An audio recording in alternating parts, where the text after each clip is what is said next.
Boa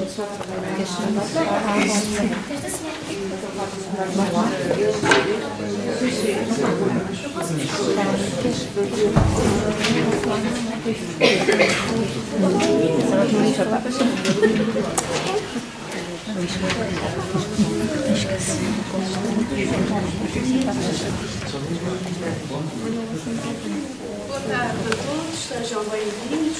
Nós vamos dar seguimento a uma atividade que começámos este ano, Conversa Com. Portanto, é a segunda conversa que vamos ter. Tivemos há poucos dias atrás o professor Onésio.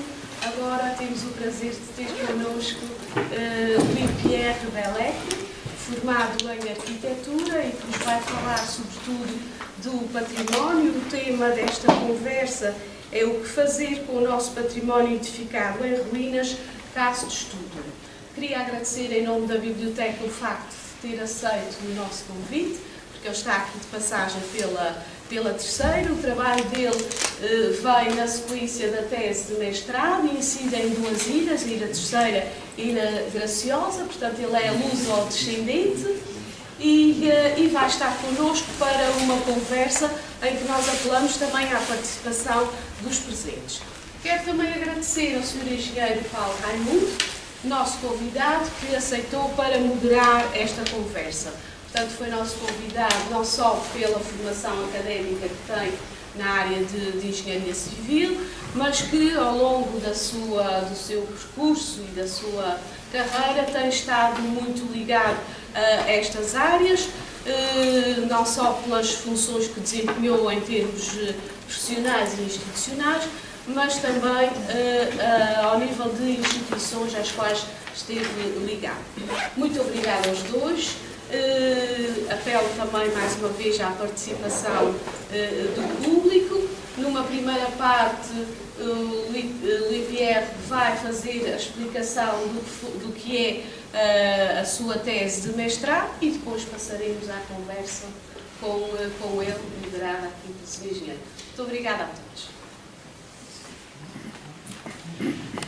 Bom, agora cabe a mim participar da nossa conversa e fazer a apresentação do Louis-Pierre. Confesso-vos que, embora não seja especialista nestas coisas, este projeto é-me particularmente apreciado porque é uma surpresa no seu todo. É uma surpresa na motivação do autor e é uma surpresa em algumas conclusões a que ele chega.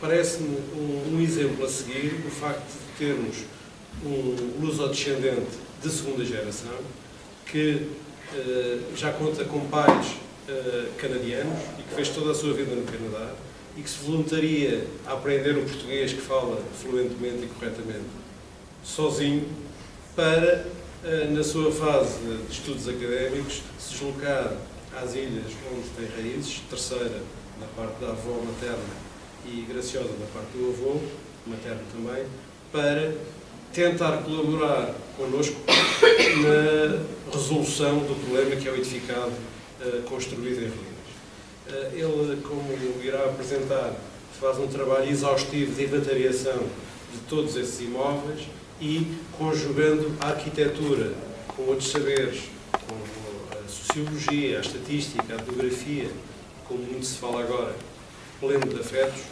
consegue apontar direções de caminhos prováveis e provavelmente seguros.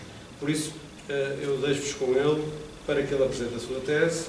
Como já foi dito, a formação atual que tem, provavelmente com continuidade, é um mestrado em arquitetura pela Universidade de Waterloo, no Canadá, e ao longo dessa sua formação ganha um mundo como os seus semestres percorridos no programa Erasmus revelam pela passagem em Lausanne e em Roma. Por isso, é um cidadão do mundo, tem costela açoriana e está disponível, como provavelmente muitos outros, para colaborar na reflexão do que é isto, viver em ilhas no meio do oceano. Louis-Pierre. Muito obrigado. Normalmente, eu não gosto muito de ler apresentações, porque eu sou uma pessoa de andar e de falar ao mesmo tempo, mas para não falar muito e muito tempo, eu vou ler e apresentar ao mesmo tempo. Não vou demorar muito mais do que 15 minutos, talvez 20. Eu peço já desculpa para as minhas eventuais falta de palavras ou sotaque um pouco chato. Se vocês não estão a perceber nada, é só fazer assim. Não dá. Mas, em primeiro lugar, eu gostaria de agradecer à doutora da biblioteca e à senhora Filipa pela disponibilidade na organização desta conversa. Gostaria também de agradecer ao senhor engenheiro Paulo Raimundo pelo entusiasmo e apoio que me deu a esta realização, bem como a sua total disponibilidade para moderar e liderar esta nossa conversa. Gostaria ainda de agradecer aos parentes, amigos, colegas e, por enquanto, desconhecidos, a sua presença neste salão. Como estou a apresentar nos Açores, não vai ser preciso explicar o que são os Açores. Foi o caso no Canadá. Vou apenas dizer que o arquipélago faz parte de um conjunto de arquipélagos que chamam a Macronésia, Açores, Madeira, Canárias e Cabo Verde. Desde o início do povoamento, a migração desenhou a história e a cultura dos Açores. O isolamento geográfico do arquipélago limitou o acesso de e para as ilhas até metade do século XIX e o início do século XX. O advento da navegação a vapor facilitou as viagens entre os Açores e o resto do mundo. É durante o século XX que os Açores verificam a maior onda de imigração para a América do Norte, o Brasil e as Bermudas. O estudo publicado por Gilberto Rocha, Eduardo Ferreira e Derek Mendes, intitulado Entre os Dois Mundos, Imigração e Regresso aos Açores, demonstra que a intenção de regressar aos Açores não podia estar desligada da experiência da imigração. Hoje, mais do que nunca, os Açores estão acessíveis aos imigrantes e aos seus descendentes. Isto permite aos açorianos residentes na América do Norte manter as ligações com as suas ilhas e a sua cultura. Uma forte retenção cultural e laços emocionais são claramente os fatores que mais contribuíram ao desejo de voltar um dia. Outros fatores, tais como a família que fica, a propriedade e a esperança de encontrar prosperidade na própria terra, são também fatores motivacionais. Estou a passar, talvez, depressa as informações, depois podemos conversar e voltar a perguntar sobre alguns assuntos. O que estou a tentar fazer agora é só dar um resumo da estrutura da tese. A primeira parte era um estudo sobre o contexto e a situação atual, também com o inventário de que eu vou falar, um quadro teórico, que eu vou saltar um bocadinho, e uma parte própria da tese da arquitetura, que é uma exploração de um design da resolução a um problema. Encontrar uma casa abandonada é comum na paisagem açoriana, como vocês já sabem. Foi isto o que iniciou este projeto para mim. A minha primeira visita aos Açores foi há 6 anos e encontrei estas casas que eram entre casas habitadas e lindas e brancas, aquele do meio que tinha árvores de ser por dentro e o teto já caído. Eu fiquei impressionado com esta situação que ainda não tinha encontrado no Canadá. De um ponto de vista estatístico, sabemos que existe um elevado rácio de alojamentos vagos. Como podem ver, a parte azul mais clara indica a residência primária, azul do meio é a residência secundária e aquele azul que aqui aparece quase preto são alojamentos vagos. Então, nas ilhas mais rural como a Graciosa, um pouco menos da metade da ilha não é sempre ocupado. Com vista a esta tese, criei durante um ano, nos Açores, um inventário fotográfico e qualitativo de todos os edifícios degradados e em ruína. O objetivo era de fazer uma coleção qualitativa de dados para perceber a situação atual desses edifícios e para analisar, aqui tem uma parte em inglês que estou a dizer, ao mesmo tempo que estou a falar. Para perceber a situação atual, vocês depois, ou durante a conversa, ou depois, podem ficar à vontade de ver aqui o dossiê das 1.700 casas identificadas cá na Terceira e na Graciosa, também um mapa que identifica as casas nas ilhas. O catálogo que resultou identifica, localiza e descreve os edifícios em vários estados de degradação, da pequena habitação individual até o edifício industrial, como os silos que temos em Angra, o hospital e a fábrica dos laticínios. Cada edifício foi identificado num mapa que tinha na mão. Tirei uma fotografia da rua, então temos que perceber que este inventário foi feito a partir da rua. Na maioria dos casos eu não posso entrar nas casas, porque elas são fechadas. Às vezes é possível, mas o inventário foi feito de fora, com a intenção de codificar, identificar e associar uma ficha técnica a cada casa no mapa. Aqui podemos ver, cada ponto indica uma casa, o vermelho mais escuro de um grau 1, que é uma ruína, até o grau 5, ponto amarelo, que é ainda no início da degradação. Uma pessoa pode consertar a casa, tem sinais de abandono. Por exemplo, os fios que estavam cortados, tem sinais de umidade nas janelas. Na Graciosa podemos ver que temos uma proporção maior do que na Terceira, em termos de habitações identificadas. E uma análise geral do inventário pode concluir que a maioria dos edifícios são edifícios de habitações singulares, as casas populares. É uma condição que encontra-se relativamente através das freguesias todas. E com uma porcentagem maior, talvez nas freguesias mais rurais. Aqui temos uma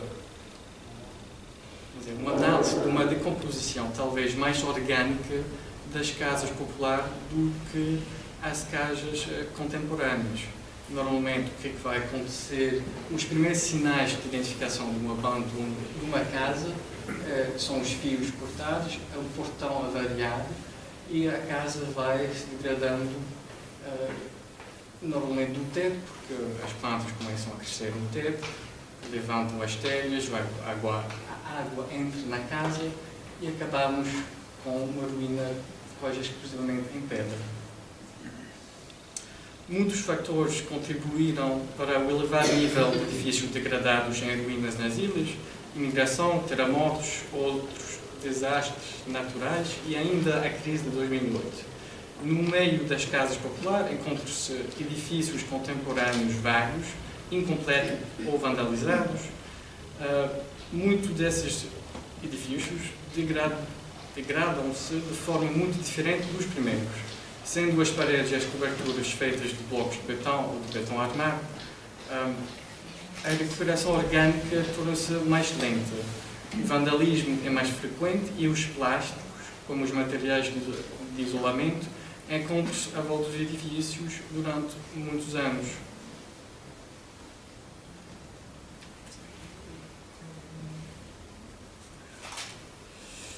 As imagens seguintes são uma pequena seleção de exemplos em ruínas e edifícios vagos com uma breve interpretação especulativa de como chegaram a este estado. A pequena casa rural. A pequena casa familiar foi abandonada quando os proprietários emigraram com a esperança de um regresso ou de legá-la aos filhos. A grande casa rural era uma vez um proprietário com muitas terras que deixa aos filhos a sua propriedade. Infelizmente, os herdeiros que não quiseram trabalhar a terra, os campos foram vendidos e a propriedade foi deixada a uma lenta decadência. Agora temos que perceber que este cenário é um cenário que acontece em muitas situações, não é propriamente nesta casa, nesta situação, mas é um exemplo para dar a variedade da situação que acontece. a Casa da América ou a Casa Importada. Esta casa é uma demonstração do sucesso de uma vida feita no estrangeiro e realização de um sonho de construir uma casa maior e melhor na ilha de origem. Esta casa fica vazia 11 meses sobre 12. A construção inacabada. Esta construção inacabada sofreu de circunstâncias imprevistas, mais provavelmente financeiras. Numa sequência de alojamento similares, encontra-se um inacabado à venda. A renovação inacabada. Este caso de renovação inacabada, o proprietário, alguém que emigrou ao Canadá, por acaso, neste caso é realmente alguém que emigrou ao Canadá, começou a construir uma extensão à sua casa pré-existente, por razões desconhecidas, mas provavelmente por questões financeiras ou de saúde, ficaram incompletas. A casa um pouco fora do seu lugar,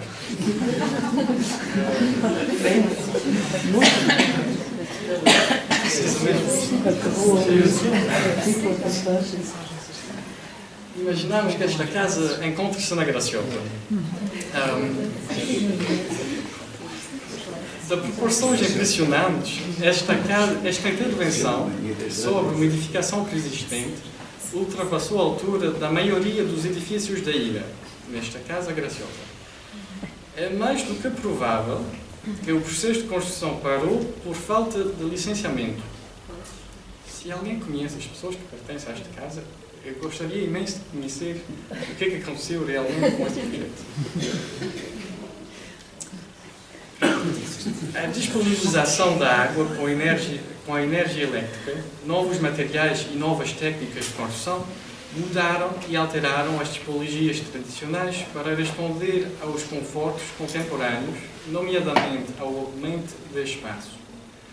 Então, o modelo vernacular, o popular, está condenado à extensão ou é capaz de se adaptar a um mundo em mudança rápida? Quais são os espaços que podem ser convertidos para novos usos e quais são os que ficam? Eu vou passar muito brevemente sobre o quadro teórico. Se temos aqui arquitetos, podemos conversar mais depois, porque isto é mesmo condensado, muito condensado. Temos o Raulino, o arquiteto, no início do século XX, que vai essencialmente desenvolver a ideia que existe uma casa portuguesa, um modelo de casa que pode ser construído com a essência da portuguesidade. Que na altura o Salazar e o Partido Salazar gostam de uma ideia similar de ter uma casa que da essência portuguesa. Mais tarde temos o arquiteto Fernando Távora, que vai escrever um argumento ao contrário, dizer que, de facto, não há realmente uma casa ou um modelo de casa portuguesa, e vai ser a seguir que vai haver tem um nome em inglês agora, que é o inquérito à arquitetura popular. Inventário. Mas também nós gostamos do inquérito. Inquérito também, não é? Mas pronto. Este inventário, essencialmente, é um inventário onde passam, através do país no continente, para fazer um catálogo, um livro da arquitetura popular em Portugal, e a conclusão é que há centenas de modelos de casas populares e que elas são essencialmente criados pelo povo e até as condições sociais que deste meio. Então as casas populares do Algarve não são as mesmas de Lisboa, daqui do Norte. Eu vou saltar a um caso de estudo da imigração do norte de Portugal. Este livro, Maison de Rêve Portugal, que são casas de sonhos em Portugal, foi um estudo que, essencialmente, ainda criei um inventário das casas dos imigrantes que regressavam para Portugal para construir as suas casas. Na altura, estamos a falar dos anos 50, 60, 70, A conversa à volta dessas casas de imigrante era um discurso sobre a estética e o mau gosto dos imigrantes que voltavam. O que esta obra faz é que ela vai, talvez, buscar as motivações dos imigrantes que regressaram de meios urbanos e vai analisando a manifestação destas práticas nas casas diferentes, vamos dizer, que eram construídas no norte de Portugal. A conclusão, o que é importante para nós, perceber que, fora da questão do gosto e do mau gosto, os imigrantes de meios rurais viviam uma experiência de migração que era uma acumulação de práticas rurais e urbanas e voltavam com desejos e expectativas novas que às vezes eram o contrário do que se fazia nas freguesias do norte do continente. Há montes de paralelo a fazer com a nossa imigração dos Açores para o Canadá. Pessoas que saíram das terras e das ilhas rurais e de meios rurais que chegavam ao Canadá em meios como Toronto e Montreal e que levavam com eles práticas rurais, porque tinham lá sementes de flores e faziam pequenos quintais nos meios urbanos de Toronto. A criação de um segundo andar no basement do primeiro andar, que era uma réplica quase tal igual, mas com acesso ao exterior para a cozinha. Aqui temos as imagens dos azulejos em Toronto das famílias portuguesas e aqui uma fotografia que a minha família vai conhecer, do meu avô e dos seus irmãos, no andar do basement, da cave, essencialmente, que tinha lá uma cozinha, uma sala, uma casa de banho, tal igual como havia no andar de cima, mas era, podemos dizer, o andar que era utilizado, a cozinha que era utilizada e a cozinha para cima era um museu.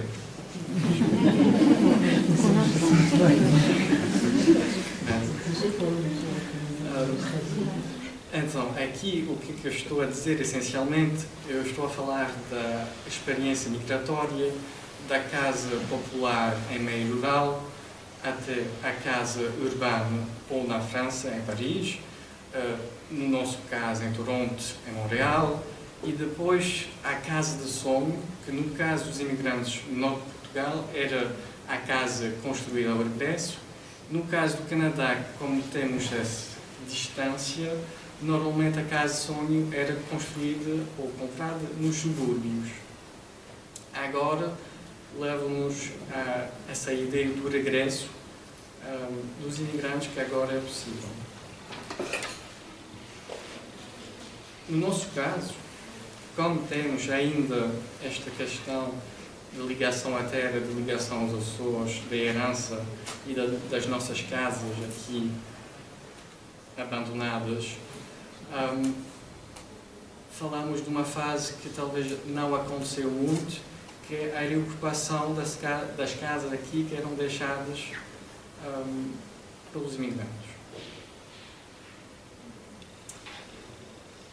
Nesta tese, e ainda vai ser uma coisa talvez mais breve, essencialmente a minha intervenção foi de desenvolver princípios de design para essa recuperação das habitações em ruína, mais especificamente as casas populares, quer as práticas urbanas e rurais, como posição, como resumo dessa categoria de princípios, era dizer que o programa das casas reutilizadas, o programa deve refletir os desejos contemporâneos e a expectativa de espaços contemporâneos, tão bem como os espaços rural e da prática rural. A forma nova e velha, resumindo, a dizer que a integração de novas formas deveria ser harmoniosas e a adição de espaços novos não deve diminuir a importância do espaço preexistente. Os materiais, a utilização dos novos materiais que envelhecem bem deveria ser encorajada, também como os materiais locais utilizados de maneiras novas. Entro aqui em 6 casas de estudos, pequenos cenários de intervenção nessas casas. Eu chamo aqui a casa da bisavó, desenhada para o regresso progressivo de um casal de imigrante que quer reformar-se na Graciosa. A casa existente foi deixada pela mãe do imigrante, neste caso, e é recuperada através desses períodos típicos dos 6 meses cá, 6 meses lá. O pequeno palheiro, que era de nova qualidade, é demolido para deixar o espaço da construção de um volume novo ao lado da casa existente, onde temos a sala e os espaços de convivência. Eventualmente, quando os netos vão passar o verão com os avós, constroem a pequena casa ao lado, que são os quartos dos netos. Temos à frente uma parede verde para compensar pela falta de jardim ou de quintal. E todos os anos a fachada dos quartos dos netos é pintada de uma nova cor e que vai se degradando na ausência dos netos. Eventualmente, quando os avós vão falecer, os netos tornam-se proprietários desta casa, com as várias camadas de tinta do tempo dos avós, e a parede vegetal ou vai envolver a casa ou vai morrer conforme ao cuidado dos novos proprietários. A casa do avô, que é desenhado pelo regresso de um imigrante que quer se reformar e seguir a sua paixão de fazer vinho, uma vida que no Canadá nunca deixou este prazer de fazer as uvas e poder fazer o seu vinho e a sua aguardente. Uma série de estrutura modular são acrescentar à propriedade existente para a produção de uvas e de vinho. As telhas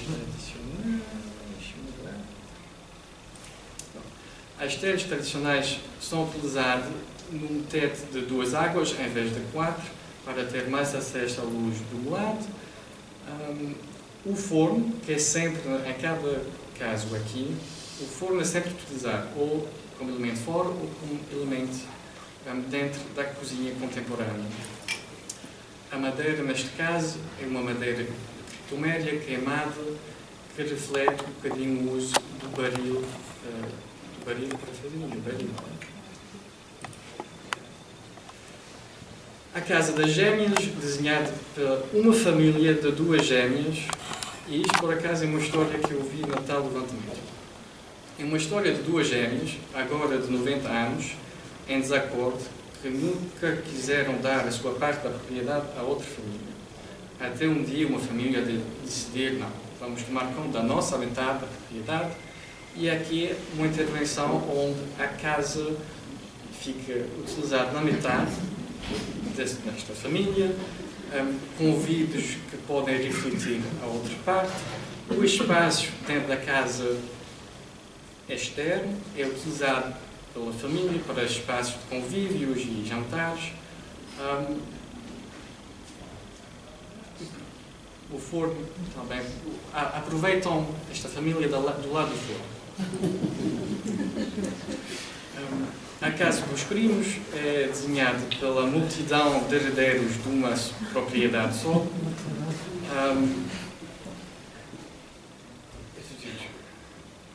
Vou dizer isto. A cozinha, o espaço original da casa torna-se numa cozinha externa, acrescentam um volume acima do volume existente para os espaços dos quartos e das casas de banho, mantendo uma relação com o quintal e a cozinha, que agora torna-se numa cozinha externa. Temos depois ver mais imagens. A casa do casal, desenhado pelo regresso de um casal reformado, é construída à frente da casa existente. A casa existente torna-se num espaço de convívio externo, uma cozinha externa. A casa em frente utiliza materiais tradicionais de novas maneiras, por exemplo, as paredes de gabião, e a fachada que faz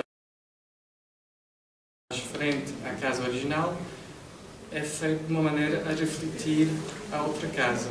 Neste caso, o casal pode estar na sua casa antiga, com vista o que a vida deles deram como casa, e dentro da casa nova podem olhar o que eles deixaram e por que eles voltaram. A casa dos netos, desenhada pela família ou de um filho da segunda geração ou de terceira geração, que regresso aos Açores, tendo nascido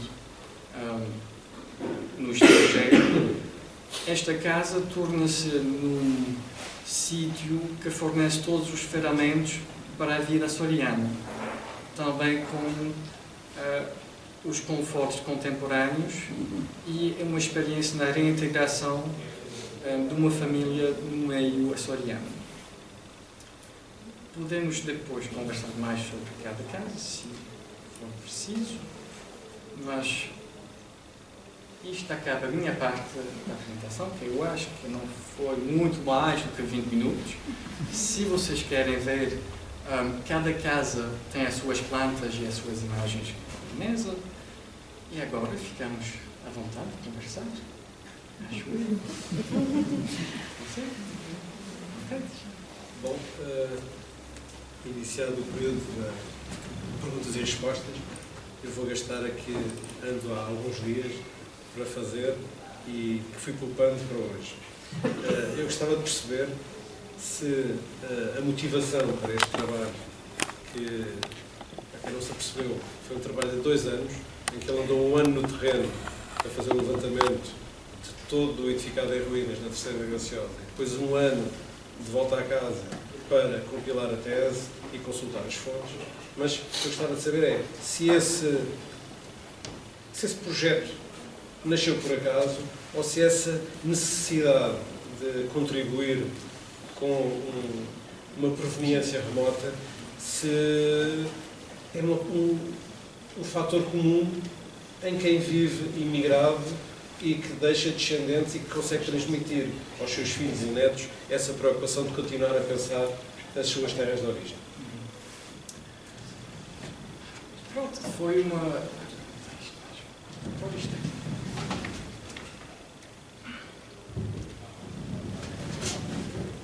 Este projeto nasceu realmente de uma forma orgânica, no sentido que, e quando eu comecei dentro do nosso programa de arquitetura a fazer estágios, eu tive a oportunidade de vir à Europa para fazer os meus estágios.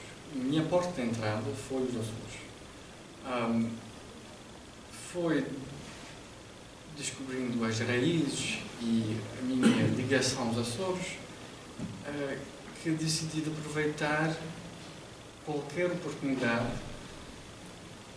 para mim, para descobrir as minhas raízes, e ela tomou a forma deste trabalho, no sentido que eu escolhi de passar 1 ano a fazer este trabalho, sim, e a fazer também outras aprendizagens sobre a cultura. Agora,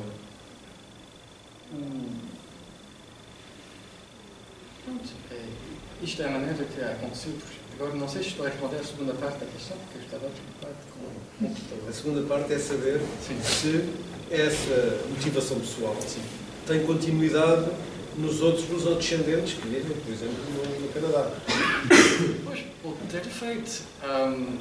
Se tem continuidade agora, vai ter continuidade da minha parte. Se isto vai ter influência dos outros descendentes,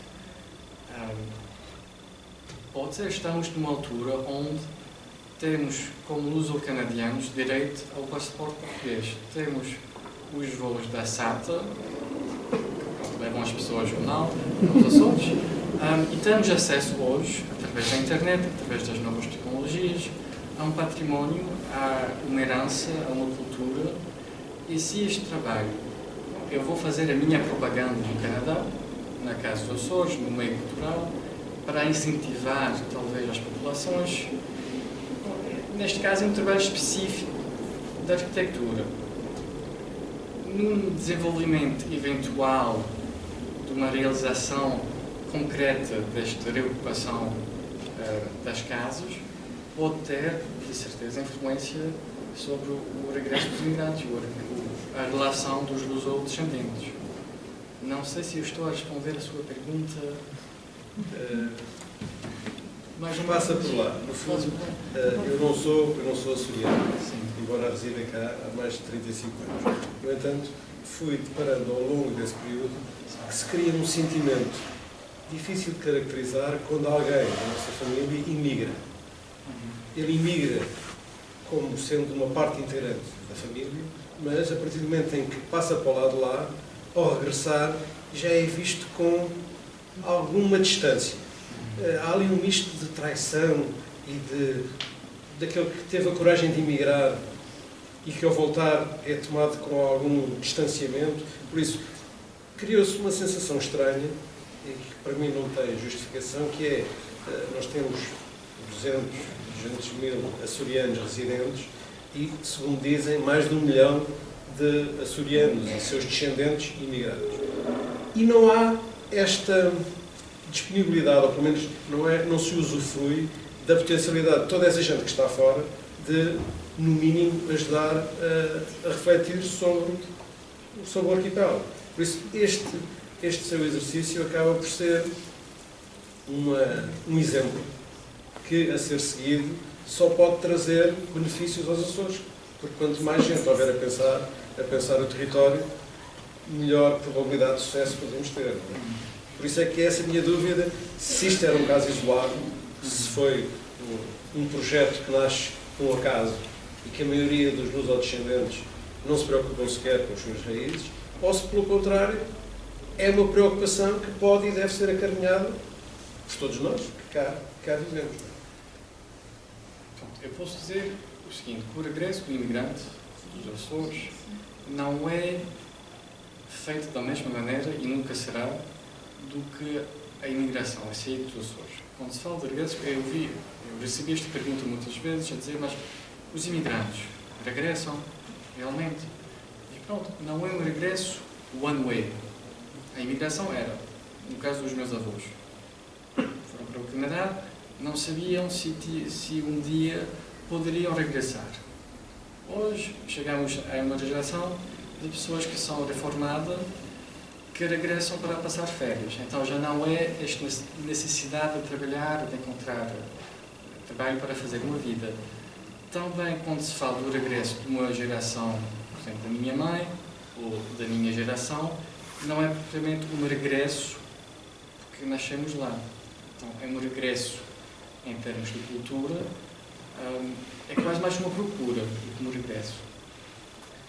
E se realmente vai haver este regresso, eu acho que é de interesse da parte da nossa comunidade cá nos Açores de perceber o regresso e de perceber as gerações que cresceram no Canadá, perceber quais são ainda as nossas ligações e talvez o que podemos, as novas ligações que podemos criar. Por exemplo, muitas pessoas, como tem primos lá no Canadá, que não falam português, que até não sabem. Conversei com uma prima minha do lado da Graciosa, canadiana, nasci no Canadá, e eu disse, fiz um inventário de 1700 casas. Há tanta casa nos Açores? Há muito mais. Há muito mais. Mas eu pensava que a Graciosa era a nossa família e algumas pessoas a mais. Pronto, então temos realmente um ponte, uma falha, um buraco de conhecimento em termos dos luso-descendentes, de dizer ainda não há a percepção do que poderia ser. Eu fui procurar e eu encontrei família aqui que disponibilizou uma ajuda incrível e também descobri que já não era como era no tempo dos meus avós, já não é as histórias deles, porque até os nossos avós, a ligação perdeu-se um bocadinho. Até há pouco tempo os meus avós receberam a RTP. Diz, meu Deus, mas a língua mudou muito. Já não é aquele português de há 40 anos. E são pequenas coisas assim que vamos, talvez com a esperança, com a internet, com o acesso novo, descobrir que há realmente um potencial nos Açores de uma ligação qualquer. Agora, se esta ligação é um regresso às casas, ou se é mais uma experiência cultural como walk and talk, por exemplo, ou residências artísticas, ou férias. A porta de entrada da relação à cultura normalmente são férias. Vão passar férias nos Açores, que normalmente é São Miguel, ou talvez as outras ilhas. E não temos que alargar talvez a porta de entrada e dizer não, pode ser mais. Temos hoje em dia, eu tenho um lugar nos Açores, em termos de trabalho, em termos de relação, em termos de cultura. E isto é uma pequena parte desta possibilidade. É uma projeção, talvez.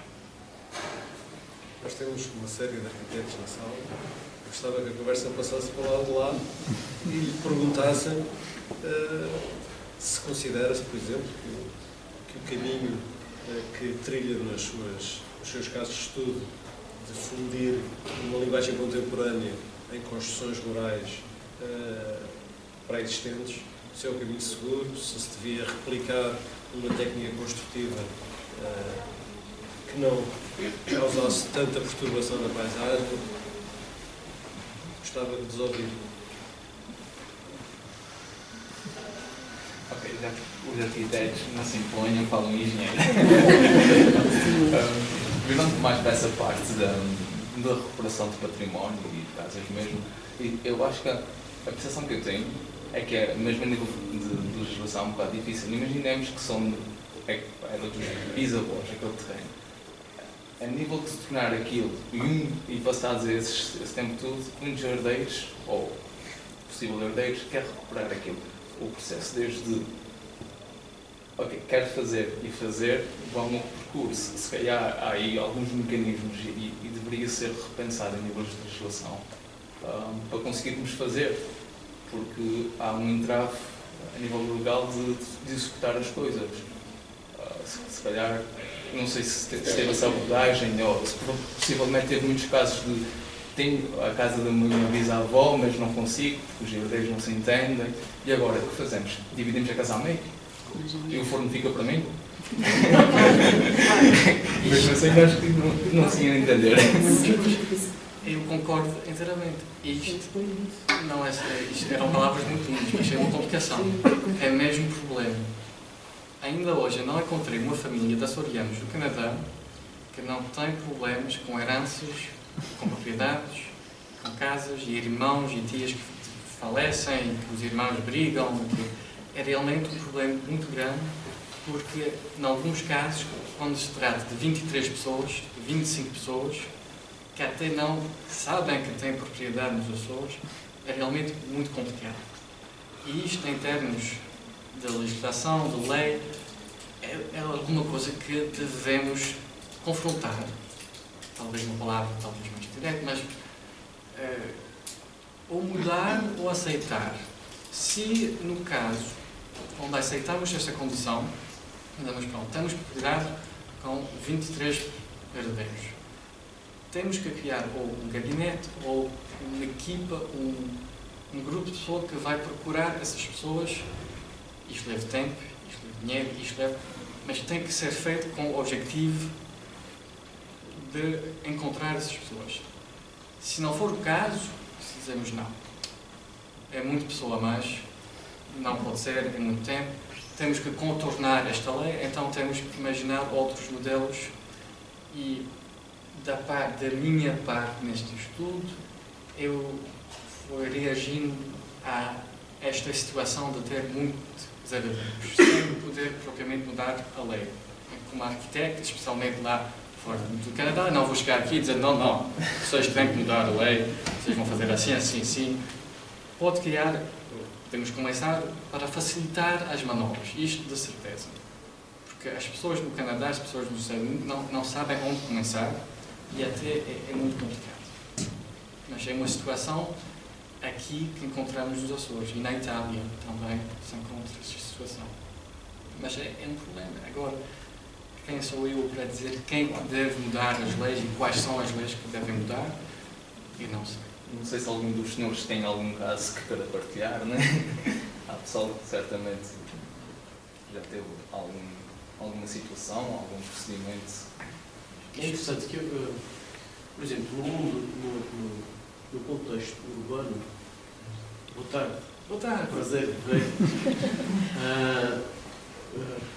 no contexto urbano, o que normalmente permitia que as casas se fossem degradantes era a lei que nunca mais se mudava o arrendamento, que infelizmente mudou, as pessoas puderam negociar rendas, puderam voltar a ser donas daquilo que era seu, simplificando as contas.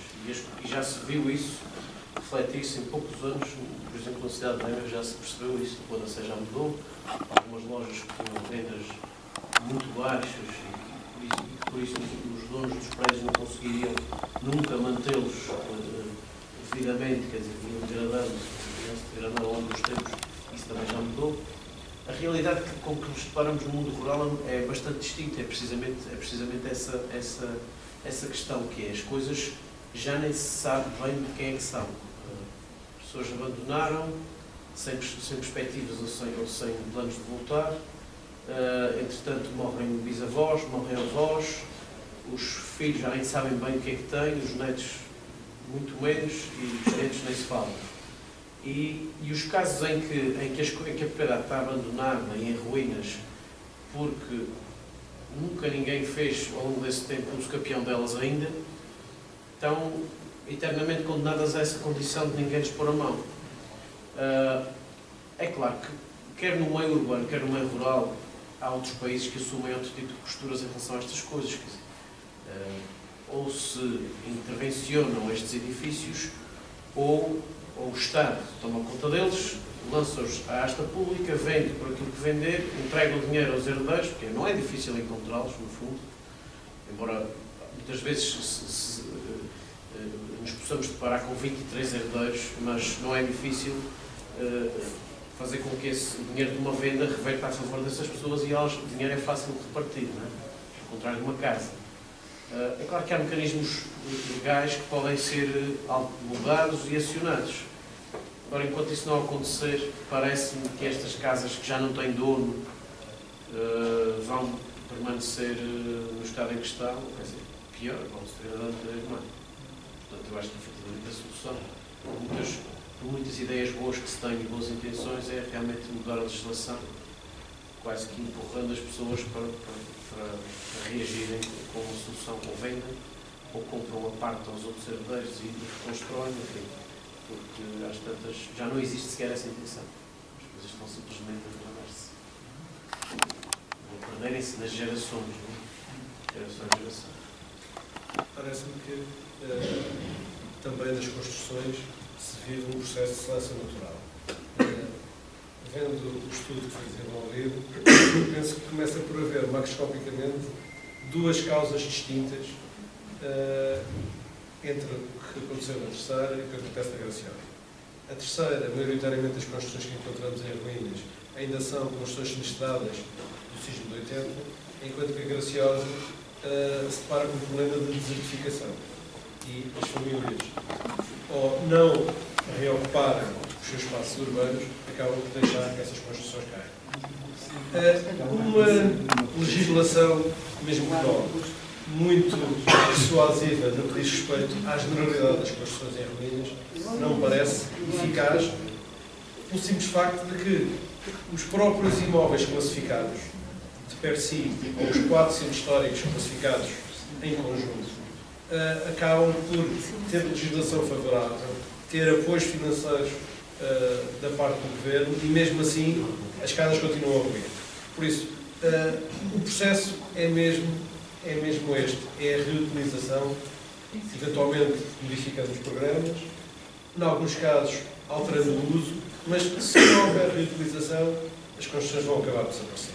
Temos o exemplo das inúmeras fortificações costeiras que existiam na Terceira, que, salvo raras exceções, estão, muitas delas já desaparecidas, e as que sobrevivem, daqui a umas décadas, não existirão. Vão-se sobrando e ninguém faz nada por elas. Por isso, o caminho é selecionar as melhores peças e tentar reutilizar. A expropriação pura e dura num território de migração também não me parece politicamente correto. Já não é de ninguém. Mas mesmo assim, talvez Vai as câmaras permanecer assim tivessem durante mais 2 ou 3 gerações. Se as câmaras tivessem Até que alguém faz a uso campeão dessas câmaras. Mas isso são aquelas E pretensões. são situações com as quais eu me tenho deparado várias vezes. As pessoas vêm fazer uma retificação de áreas ou fazer um processo de uso campeão, coisas assim, estão lá entre dentes, sabem, não de consciência. Tranquila, não sabe aquilo que estão a fazer, porque é uma coisa que já está ali há 30 anos, morta, que já se faz encostada à deles. Não é um processo que me diga respeito, porque eu só tenho que fazer um processo de retificação de áreas, um levantamento do edifício, entregar-lhes isso, mas eu percebo que há a apropriação destas coisas por atos de uso campeão, porque não há, efetivamente, embora haja algum peso de consciência nesse ato, as pessoas sabem, não, está aqui há 40 anos, ninguém sabe disto, se não for eu, há de ser outro a fazer este uso campeão. Eu estou aqui a fazer na posse deste prédio aqui. Isso acontece. E isso não é necessário que aconteça. Se a lei for diferente, não é difícil encontrar os proprietários. Nada difícil. Chegou cá e encontrou familiares. Não é difícil. Não é difícil. Se calhar estava longe da ideia de Tem que não encontrar seja familiares. eficaz, mais lei. É preciso mais Não tem trabalho. que querer. As coisas vendem-se e depois distribui-se os dividendos disso pelos... A quantidade de vezes fala que em sítios pequenos, eu acho que aí o papel importante se fala nos sítios mais pequenos, seria as Câmara Municipal para ser mais interventiva e fazer parte desse trabalho. Vai-se criar um banco de dados de situações existentes que pudesse ser facultado e que pudesse passar facilmente a informação a quem quer comprar, a quem quer investir, em conjunto com os donos. Porque a pessoa se vai dar ao trabalho de investir, de concluir tudo e de acertar as áreas, e ainda tem que andar à procura disso, já tive alguns... mas eu digo isto é de uma forma concertada, obviamente. O processo é tão complicado que desmotiva. Sim. Depois compra o que faz a outra e a comida fica lá. Mas o que eu sugiro é precisamente isso, Miguel, é que as coisas sejam feitas numa coisa coordenada.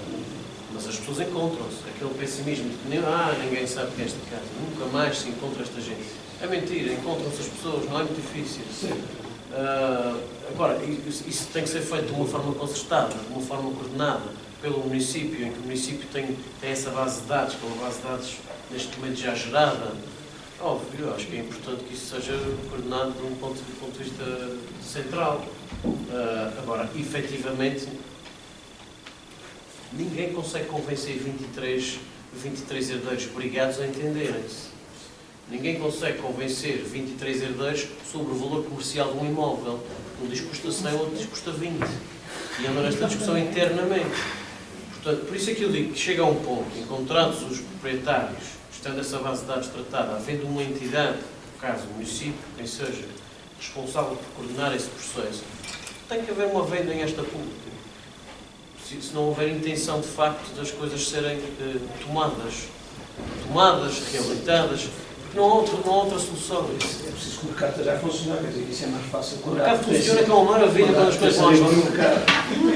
Também não direciona O mercado funciona com uma maravilha. a manutenção. Maravilha. As coisas vão a esta pública, valores comerciais com um pouco abaixo disso. E o mercado funciona como uma maravilha quando isso acontece. O mercado não funciona quando 23 herdeiros cismam que uma ruína destas vale 200 mil euros. Aí o mercado não funciona.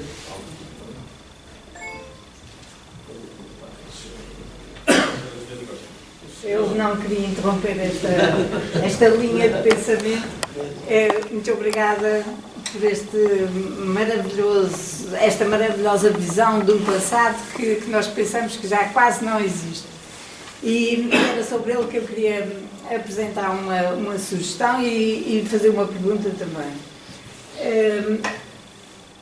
O Pierre falou na Casa Portuguesa, naquele sonho salazarista de refazer talvez uma identidade, torná-la mais comum a todo o território através desse modelo, que não resultou. Eu pergunto-me se existirá um modelo de uma casa açoriana, principalmente que reflita o tipo de trabalho em que se ocuparam os seus donos no início do povoamento. E, segundo parece, há realmente uma casa. Eu não tenho princípio nenhum de engenharia nem de arquitetura, mas interesso-me muito pelo património. E esta informação que trouxe acho que deve dar aso a este tipo de discussão também, para além da outra que foi aqui posta. Existe um património em termos arquitetónicos do mundo rural dos Açores? Não sei, estou perguntando. Se não existe, não seria a altura de começar a defini-lo. E essa tipologia de casas que se enquadra nessas funções que os primeiros habitantes tinham, eu penso que correspondem, portanto, ao trabalho que eles tinham. Há aquelas casas com uma cozinha e um forno e uma chaminé, onde há uma desproporção entre essa área e a outra habitacional. Penso que isso é uma marca identitária dos Açores, pelo menos aqui da Terceira, que seria interessante trazer à discussão neste tipo de reflexão. Essa seria uma das características que eu penso que é mais saliente. Mas achei interessante também, mesmo que não seja recuperar esse património, mas pelo menos aspectos dele, achei interessante um exemplo que mostrou da Graciosa. Esteticamente provavelmente não é nada interessante, mas em termos de preservação da memória de uma casa antiga, construindo uma outra moderna dentro, mas preservando as paredes exteriores, achei que pode parecer um aborto arquitetónico, mas ao mesmo tempo está presente a preocupação com esse passado que está a ser destruído. É a questão, então. Eu penso que uma das grandes dificuldades do licenciamento destes casos de estudo é exatamente o cumprimento do regulamento. Estou-me a lembrar de uma moradia que foi construída em Alenquer, com o projeto dos irmãos Ás Mateus, que faz exatamente o mesmo tipo de abordagem. Havia uma ruína pré-existente e o projeto enfiou dentro da ruína uma habitação. Só que não cumpria nada ao regulamento. Mas o Presidente da Câmara, na altura, estava tão empenhado em ter um projeto deles no seu conselho que licenciou a obra com uma escultura habitável. Por isso, tem que haver alguma sensibilidade nisto para nos centrarmos no essencial, esquecendo às vezes os detalhes que incomodam, não é? Porque tem que haver alguma disciplina e alguma perseverança. As câmaras, como nós bem sabemos, têm mandatos de 4 anos. Se não houver um compromisso de continuidade de certas políticas, nada se faz, de fundo. Porque gastam os primeiros 2 anos a aprender como é que a coisa funciona e os outros 2 é que vão prestar votos para uma nova reeleição e acabam por não implementar projeto nenhum. Esta ideia parece-me que teria pernas para andar se houvesse uma equipe na esfera do município que, partindo de um inventário, e nós, nos Açores, somos pródigos em inventariar coisas, temos inventários para tudo, só depois não acontece nada assim. Partindo do inventário, teria que desencadear uma ação, casa a casa, família a família, de tentar salvar alguma destas coisas, começando das mais importantes, e ainda até ao limite. cada caso resolvido seria uma vitória, mas isto, todos nós sabemos que ao fim de 6 meses mudavam a equipe e aquele projeto abortava. Eu posso talvez acrescentar ou duas informações. Em termos de casa açoriana, isto o senhor arquiteto pode acrescentar, se eu estou a faltar nas minhas explicações. Nos anos 80, criaram o livro Arquitetura Popular dos Açores, que inventariaram, casa por ilha por ilha e depois freguesia por freguesia, a grande variedade de tipologia que existia nos Açores. Uma das desmistificações que aconteceu era que havia ligações visíveis ou claramente visíveis dos povoadores do continente. Eu sei que ainda hoje é discutido se há a chaminé alcadaria, se realmente é ou não é, mas a conclusão geral do que eu percebi desta obra é que cada ilha tinha a sua variedade de tipologia, sendo o material encontrado, sendo a localização, e assim que não era realmente tão fácil identificar um modelo açoriano. Talvez mais ao nível da cultura ou das manifestações. Agora, não sei se estou a desviar um bocadinho da ideia de uma tipologia certa ou de uma casa certa. A presença do Espírito Santo, as manifestações dos impérios, as manifestações dos fogos e as repercussões sobre a comida, sobre a cultura, sobre a maneira de viver neste meio. Também o facto de cada casa ter o seu próprio forno era ligado à maneira de dividir as terras, dividir a hierarquia dos povos. Okay? As pessoas menos importantes. Em termos de intervenções no património e a preservação, isto para mim foi mesmo um exercício interessante. Quer dizer, o que é que vamos preservar e como vamos reconciliar estas expectativas, essas tensões entre as pessoas que dizem precisamos de mais espaço. Então faz sentido acrescentar uma casa inteira acima do outro, ou até acrescentar muitos andares. Ou de dizer, talvez que temos que preservar a estrutura. O que é que se deve preservar, o que é que não deve preservar? Não sei se há, certamente não há uma só resolução. Quer dizer, podemos fazer uma intervenção que é sempre ao lado, que é sempre dentro, que é sempre acima. Estas 6 casas eram experiências. A ver o resultado, a tentar dizer, temos que nos confrontar com esta realidade da novidade, das formas novas, dos espaços maiores, mas temos também, acho eu, um esforço, devemos fazer um esforço para preservar espaços ou relações espaciais da arquitetura que já existe. Então, eu levo o exemplo da cozinha e do forno da casa.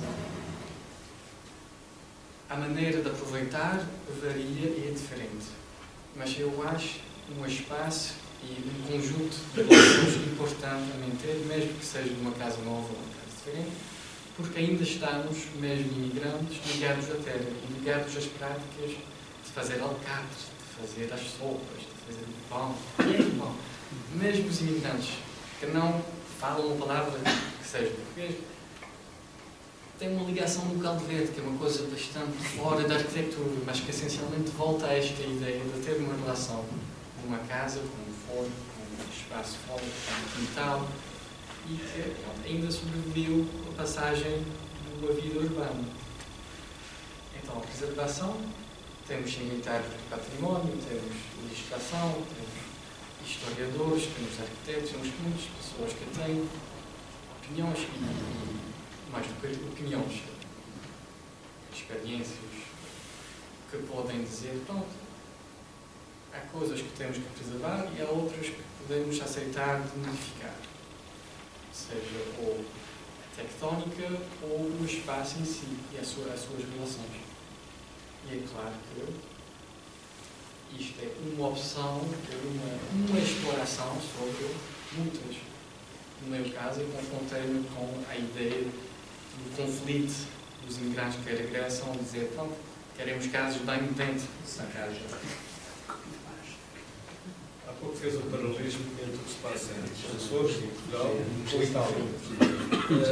Será que a Itália tem algum tipo de abordagem mais eficaz, mais proativa, ou andam enlaçados nos mesmos problemas? Bom, a Itália tem um caso interessante. Tem o caso dos herdeiros, que existe na Itália, mas há pouco tempo descobri alguns municípios na Itália que foram comprando aldeias ou até dentro do mesmo município, casas e habitações abandonadas. Agora, eu não sei se foi um município que comprou esses sítios ou que foram adquirindo através do campeão, mas essencialmente criaram um programa, depois do inventário, similar àquele, criaram um programa para vender essas propriedades vazias e vagas e abandonadas em ruínas para preços muito reduzidos. Estamos a falar aqui de €1. Era possível, a uma altura, comprar uma casa italiana por €1. Essencialmente, o que devia fazer acima disto era assinar um contrato com a municipalidade, dizendo: eu vou, como comprador, disponibilizar €70.000 na reabilitação desta casa num período de tempo X, e depois a municipalidade vai ajudando as manobras legais, as manobras de construção, todos esses processos que as pessoas de fora não sabem. Neste caso eram os ingleses, eram mesmo a guiar isto para as pessoas da Inglaterra. A dizer, era criar um guia muito simples de seguir, o câmbio de dinheiro, como comprar o terreno, o que fazer depois, quem contactar em termos de legalidade, da aquisição de propriedade, todas essas coisas muito complicadas, que o imigrante tem dificuldade a. Então, a municipalidade criou este caminho, com as suas regras de dizer: vocês têm que comprar as suas obrigações dentro do período, com tanto dinheiro, e vocês podem ou depois viver neste sítio ou voltar a vender, dependendo das regras do município. Que eu achei uma situação bastante interessante. Não é de fazer exatamente a mesma coisa aqui, mas podemos certamente nos inspirar nesse modelo de facilitação da aquisição da casa com os nossos próprios condições. Se este fenómeno do turismo prevalecer, não com a abrangência que se espera, mas com alguma eficácia, nós já temos alguns casos bem-sucedidos.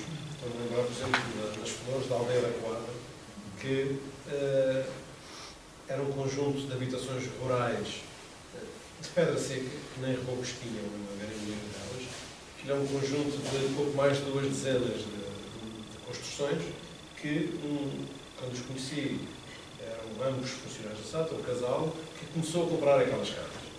E, neste momento, já são proprietários praticamente todas, devem haver 2 ou 3 que ainda têm outros donos, e transformaram o conjunto numa estrutura de alojamento local, em que, numa ou 2 casas, instalaram os serviços de apoio, o escritório, a lavandaria, etc., e todas as outras são disponibilizadas, mantendo, lá está mais uma vez, a necessidade de se controlar e de se contornar o cumprimento integral da legislação. Eles não têm acessos pavimentados para facilitar a necessidade. Casas com mais de 30 anos têm uma data de isenções. Não é mais de 30 anos, mas eles ficaram vedados de aceder, por exemplo, a incentivos da área do turismo, porque não tinham corte de ténis, porque não tinham piscina, porque não tinham isto, não tinham aquilo. Ou seja, eles, para manter aquelas casas com o fio troçado, com a lâmpada de incandescência pendurada e sem rebocos nas paredes que evitem até as correntes de ar, tiveram que abrir mão de uma série de incentivos, mas que têm público, têm clientes que procuram exatamente aquilo. Não querem ir de carro até à porta, querem deixar o carro cá em cima no largo e descer por uns caminhos muito irregulares. Eu não sei, nós nunca me pediram isso, mas eu calculo que o modelo de caráter mais etnográfico tem outro tipo ainda de incentivos, outro tipo de isenções. À data que foi feito o último, estavam desesperados, vieram até a O que normalmente se faz não é, e nos tempos de hoje não é etnografia, até porque isso já passou um pouco de longo. As pessoas procuram mais conforto, já não querem estar deitados no chão de folha de milho, já não querem ter que dar a volta ao interruptor para ligar e desligar a luz. Há uma data de coisas que já não roçam, que são mesmo de caráter etnográfico, que as pessoas já começaram a abandonar, mesmo em questões de caráter turístico. Prevalece a necessidade de conforto e a preferência pelo conforto em detrimento do bom aspecto das coisas de caráter etnográfico. A verdade é que na quadra foi a solução para preservar aquele património. Caso contrário, provavelmente já não teríamos metade daquelas casas. Não teríamos de outra forma. Eu compreendo a ideia. Conhece a quadra? Conheço. Quiseram recuperar aquilo com caráter etnográfico. Pronto, eu compreendo isso também vem, isso também está tudo ok. Mas não sei se aqui teve uma martelo, portanto já trocou os colchões. Mas terá certamente que as pessoas as camas, já ninguém vai para uma cama de range. Talvez nem tanto ao mar nem tanto à terra. Pronto, quem quer pagar para ter que gostar do resto da noite. Já não resultam, porque as pessoas já não estão para aí viradas. Portanto, aquelas questões com que nos deparávamos quando queríamos fazer uma coisa de caráter etnográfico e a legislação não permitia. Essa questão, porque a instalação elétrica não pode ser colocada por estar, não sei o quê, também não pode ser assim, porque a água não pode sair de uma bica de pedra, tem que ser uma misturadora, torneira, que se carregue, enfim. Há uma data de coisas que eu acho que já estão um bocadinho até fora de moda, embora engajem isso. Não acho que essa seja a principal barreira nestas coisas. O que eu recordava é que casas revolutas ou em ruínas, que são casas há mais de 30 anos, não é? Têm uma facilidade do ponto de vista da reabilitação muito grande. Era um pouco para responder um pouco à questão de há pouco. Como é que se torna o processo menos burocrático, não é? Para quem quer reabilitar uma casa destas. Há situações com as quais todos os arquitetos se deparam, que é um imigrante canadiano ou dos Estados Unidos, e diz assim, isto lá é muito mais fácil. Só nos pedem isto e isto. Pronto, está feito. E eu compreendo isso. Essa questão é muito mais difícil de mudar, mas ainda assim, com todas as isenções que uma casa antiga em ruínas tem para a sua reabilitação, eu ainda sou da opinião, embora as coisas tendam a complicar-se, eu ainda sou da opinião de que não é assim tão complicado reabilitar uma casa. O processo não é assim tão burocrático. Por isso, eu acho que há sempre coisas boas a fazer nesse sentido, no sentido de que tudo se torne mais simples, não é? E menos burocrático, mas eu acho que não é assim tão burocrático, mais nestes casos de construções a reabilitar com mais habitações com mais de 30 anos, em ruínas ou em estado de luto. Não é assim tão complicado. Por acaso não. Acho que devia ser muito menos complicado. Eu acho que devia ser menos complicado. De câmara para câmara, com a mesma relação de interpretações diferentes. Sim, sim. De uma câmara, interpretações diferentes para processos iguais. Não há o acompanhamento social. Temos tempo. Chega a cima e decide como quer, portanto, a pessoa já não está a ter um trabalho sequer de pensar ou de ajudar, ou de ser uma peça da solução e não tal, e por isso eu estou a ver se isto tal, se isto não tal, vai destrói qualquer objeto. Isto é muito mais um problema que isso. Estou-me a lembrar de um problema grave em que a região corre o risco de perder a face, que é o que fazer com o centro histórico classificado do Corvo. Para quem conhece, o Corvo tem um casco antigo, com construções humildes, praticamente alinhadas umas a seguir às outras, maioritariamente abandonadas. Houve, se calhar, alguma ingenuidade na classificação daquele conjunto, mas o que é verdade é que o que lá se faz é mau, é para estragar, e o resto cai. E não se consegue dar a volta ao texto.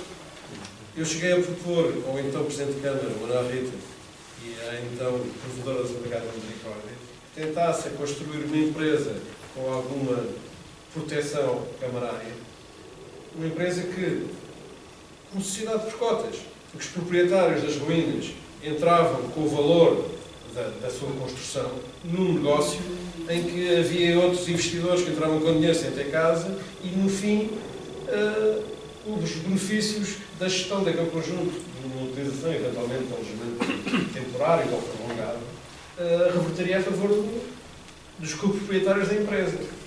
António Xer. Na altura, o próprio Presidente da Câmara não tinha muito interesse nisso, porque era o dono da única residencial da ilha. Mas a verdade é que as casas continuam a degradar-se e a cair e aquilo não se sabe disto. É que, ao classificar, o próprio Governo fica com a responsabilidade de preservar. Mais questões? Abordou no início a questão, por exemplo, do hospital e do Silo Alto. Qual é a sua visão sobre o porquê de se ter abandonado um espaço? Eu não sei se teria em boas condições, não reaproveitar aquilo, ampliar, do que simplesmente abandonar um imóvel e fazer uma coisa nova e deixar como está. Qual é a sua visão sobre isso, ou sobre o Estado português? Porque isso repete em várias situações. Qual é a sua visão como estrangeiro sobre essa abordagem das nossas visitas, sobre abandonar um espaço e ir para o outro?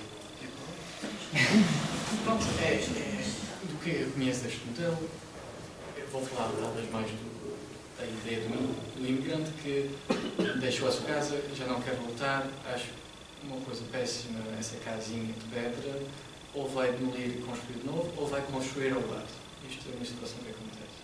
Agora, o hospital aqui é uma situação. Pronto, eu tenho as minhas opiniões e as minhas perguntas, porque eu não percebo exatamente o que aconteceu, ou também não sei. Mas eu sei que são coisas, pronto, complicadas de donos e de empresas e de economia eu não acho uma. O que eu vou dizer dentro do meu estudo é que num contexto limitado de uma ilha, talvez que não é um modelo sustentável construir, deixar, se existimos neste modelo, temos que realmente pensar na degradação desses edifícios. Por exemplo, uma casa, aceitamos que somos povos nomados, que andam à volta da ilha, podemos fazer uma construção, voltar a fazer um outro, e ele vai se degradando assim. Agora, grandes edifícios, acho que não é um modelo, é um exagero dizer assim, mas eu acho que hoje em dia, com as nossas preocupações ambientais e as novas tecnologias e as preocupações pelo futuro do ambiente e também dos espaços, temos realmente que talvez pensar o que é que se vai construindo e se vai deixando.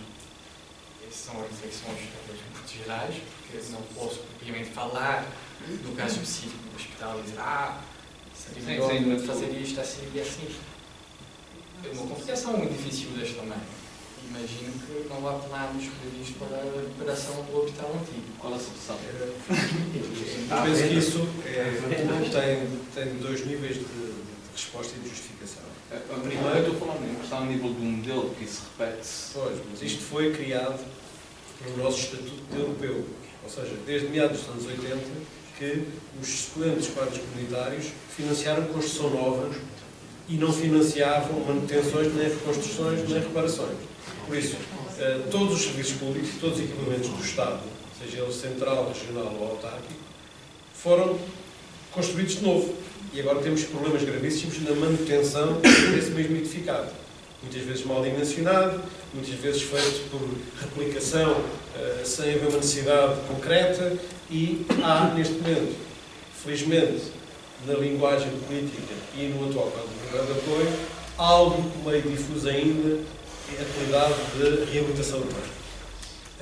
No caso concreto do hospital, é uma consequência do negócio, ou seja, o atual hospital é resultado de um contrato de concessão, construção e exploração e o Hospital Velho entrou com pagamento aos atuais exploradores do Hospital Novo.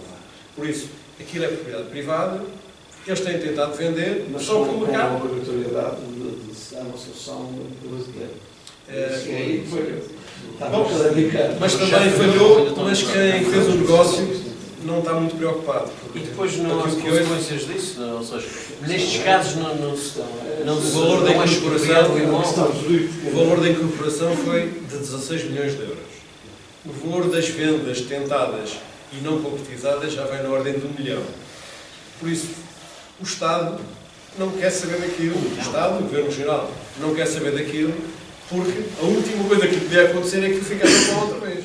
Por isso, na pior das hipóteses, há de ser demolido e há de ser destruído. Sim, mas cria um problema para a sociedade e para o tecido Certo. urbano. Aliás, esse é o A grande... degradação. Com a crise que começou em 2008, ou pelo menos que se tornou visível em 2008, fomos herdando e acumulando uma série de problemas graves, não do domínio público, mas do domínio do património privado, que já está sob a tutela da banca. Os celeiros da EPAC são um caso, a fábrica de cimentos é outro. São construções fora de formato, que têm uma vocação industrial, quando nós não temos indústria, e tudo aquilo que se tem lá fazer ou implica grandes investimentos, que ninguém tem, ou a demolição e uma reposição do terreno. Mas temos um conjunto de elefantes no armário que vai ser difícil de alimentar.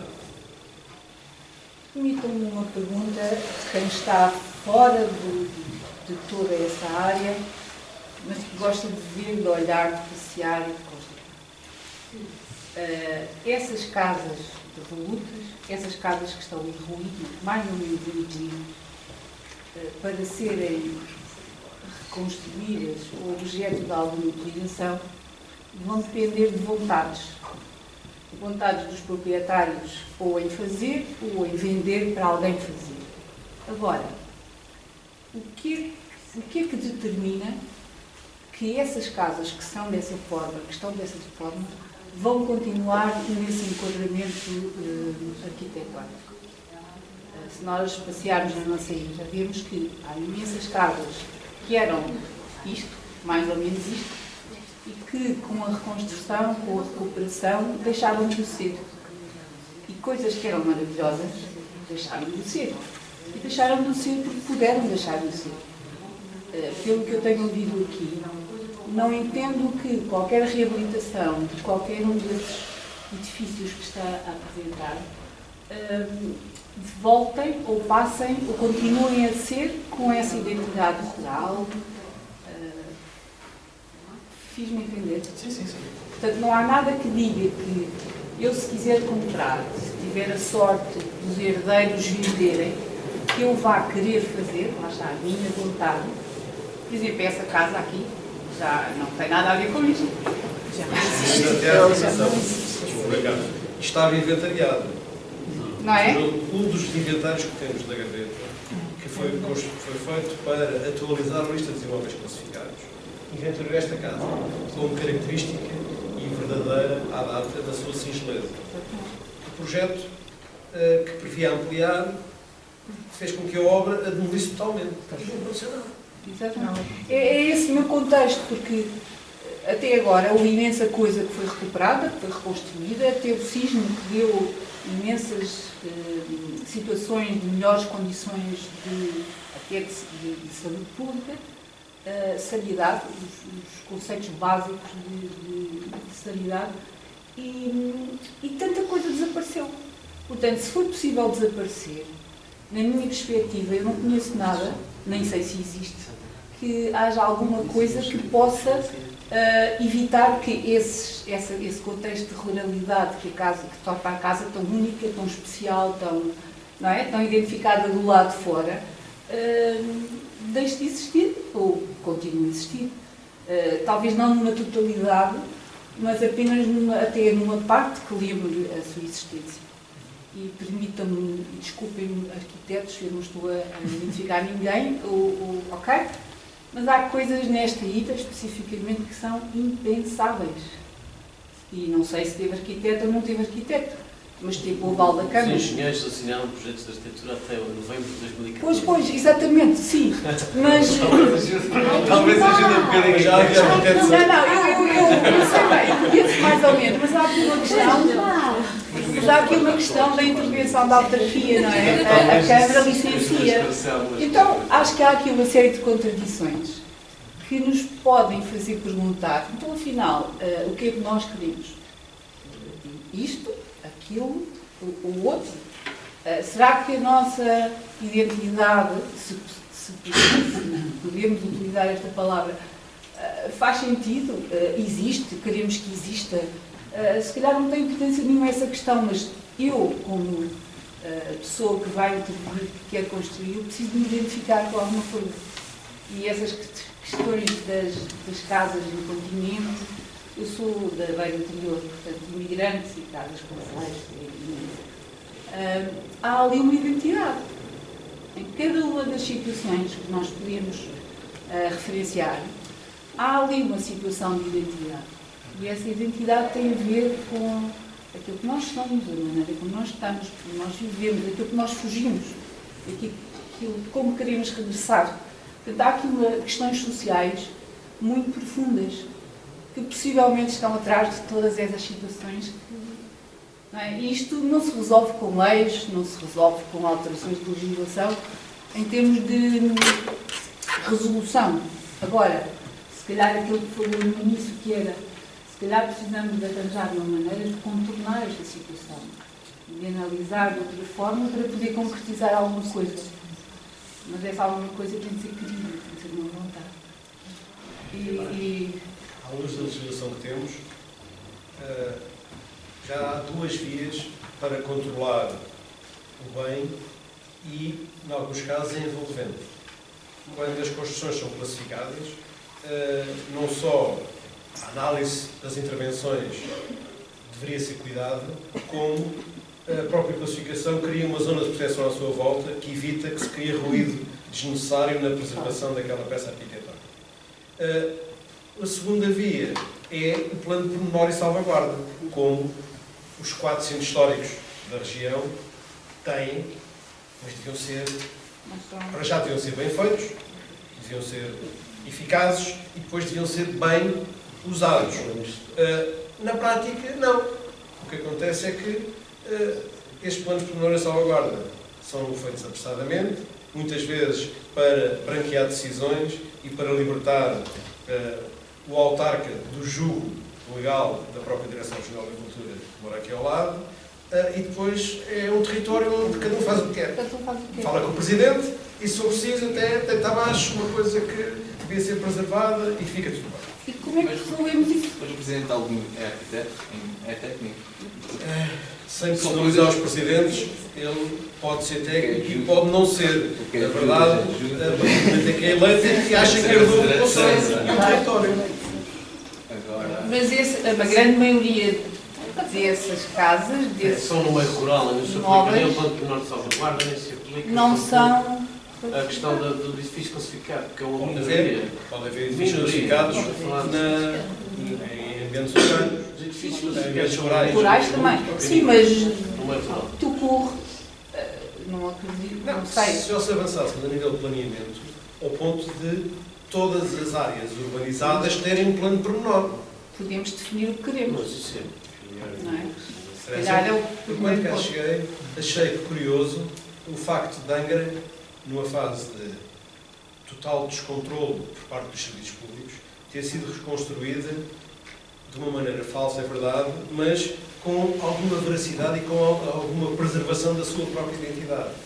E aquilo que fui percebendo até hoje é que isso aconteceu porque as pessoas gostavam muito da sua casa, gostavam muito da sua família, gostavam muito da sua história. Eu nasci num sítio onde as coisas não chegavam sequer antigas. Quando chegavam velhas, iam para o lixo. Isto aplicava-se à roupa, aos móveis, às casas. Logo não havia este culto pelo herdado, pela cultura dos nossos antepassados, que se vive em Angra, que se vive um pouco de todos os Açores. Foi, se calhar, o condimento de sucesso que Angra teve. Não foi... E o gabinete da cidade. O gabinete da cidade foi criado 10 anos depois do sismo e abriu com um diretor e um secretário, que está ali atrás daquela coisa. Por isso, o gabinete da cidade foi uma maneira airosa de ter um voto expiatório para assacar com todas as culpas e responsabilidades.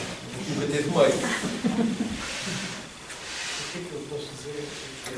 Depois de ter feito este trabalho, eu acabei com mais perguntas do que respostas. E que a questão da identidade e da continuidade, da sororidade e da insularidade, eu não vou chegar a conclusões ou a resoluções. Mas eu acho uma temática fascinante, porque de um lado podemos, eu pessoalmente às vezes me apetece passar para uma casa de ai meu Deus, uma casinha à moda antiga, como era muito pequenina, aqui com os telhados e o forno. Pronto, é uma falsa nostalgia da minha parte, que eu não vivia nisto. Depois pensamos nos avós que dizem, ai meu Deus, o chão ter batida e os bichos e o frio, essas coisas eu não quero. E é engraçado que falamos de identidade e de continuidade, e de uma continuidade pode também se falar de um regresso ao passado, mas qual é o ponto de regresso? E qual é, se fala também do genuíno e da pastiche.